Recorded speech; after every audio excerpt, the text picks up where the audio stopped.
हरभंगाठारे थिबा महानदी को गाधोई जाई पानी रे बुड़ी जणे व्यक्तिंकर मृत्यु। आज सकाळ 11:45 समय हरभंगा थाना अंतर्गत हरभंगा ग्राम महानदी को गाधोई जाई नदी रे बुड़ी जणे व्यक्तिंकर मृत्यु। ग्रामवासी द्वारा शव को उद्धार। मृत व्यक्ति जनक हेले हरभंगा ग्रामर बजेन्द्र बाघ। भाई रवीन्द्र बाघ हरभंगा थाना एने कले अभियोग। सूचना अनुसार हरभंगा ग्राम 48 वर्षीय बजेन्द्र बाघ नदी को गाधोई जाइथिले।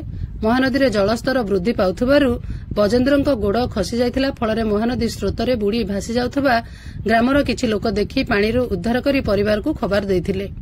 बड़ भाई रवीन्द्र बाघ घटना को नै हरभंगा थाना रे अभियोग आनिथिले। अभियोग को भित्ति करी हरभंगा थाना अधिकारी नलिनीकांत दास तदंत जारी करिथिबा सह अन्यपटे शव व्यवच्छेद पई बौद्ध को पठा जाइथिबा बेले असहाय परिवार को क्षतिपूरण पई ग्रामवासी दाबी करिसंती।